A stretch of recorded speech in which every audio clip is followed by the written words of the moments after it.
পাপুটি দিতে হবেন, তা নাহলে আমার ঘরে চাইল্ড ডগ পেন না বলতে কি গাম আমি তো ইয়ে। কি রে মিজান, কি হইলো রে? চেয়ারম্যান সাহেব, আপনার দুই ছেলে খড়ের ছাগল নিয়ে এসে খেয়ে ফেলাইছে। কি বলিস তুই? আমার দুই ছেলে তো ছাগল নিয়ে এসে খেয়ে ফেলেছে? চেয়ারম্যান সাহেব বলিলাম না আপনার দুই কোনোদিন ভালো হবে না। দুপুরে যে মাংস খেলেন না, আমার তো মনে আছে খড়ের তো ছাগল নিয়ে এসে সেই মাংস খাওয়ালে। আপনি তো টাকা দিলেন ছাগল কিনতে, ওরা কিন্তু ছাগল কিনেনি, ওরা যাই খড়ের নিয়ে এসে এই কাজ করেছে। যাই জীবনেও ভালো হবে না।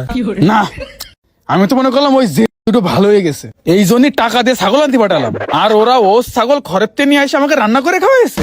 মিজান, ওই দুটো জীবনও ভালো হবে না। বার বলে বাসার কোনছে ভালো হয়? আপনি নিজেই তো ভালো না, তা আপনার ছেলে পেলে কি ভালো হবে? এই মিজান, কি করলি তুই? না করছিলাম, আপনি তো খুব বড়, তা আপনার ছেলে পেলে দুটো এরকম কেন?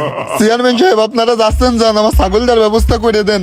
আমার এই মেয়েদের বিয়েতে ছাগল দেওয়ার মানুষের খাওয়াবো চেয়ারম্যান সাহেব। আচ্ছা বাপু, তুমি কান্নাকাটি করে না, তোমার ছাগলের ব্যবস্থা আমি করতেছি। এই তুই এখন এটা বাড়ি যা, বিকেল বেলা এসে তুই আমার কাছে টাকা নিয়ে যাইস নি। চেয়ারম্যান সাহেব চলেন যাই, দুটোর ব্যবস্থা করি। চলো। আল্লাহ বিচার করবে এগে।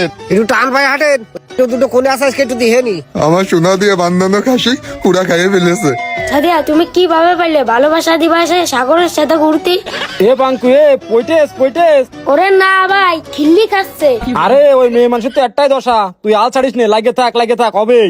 মিজান, আমি তো জানি আমার দুই হারামি ও স্কুলের পিছনে মেয়েকে সাথে গল্প করতেছে, যা ধরে নিয়ে আয়। চেয়ারম্যান সাহেব আপনিও চলেন, আমি একা পারবার না, আপনার ছোটটা যে ওর সাথে পারা যাবেন না, ও আপনিও চলেন। আচ্ছা চল।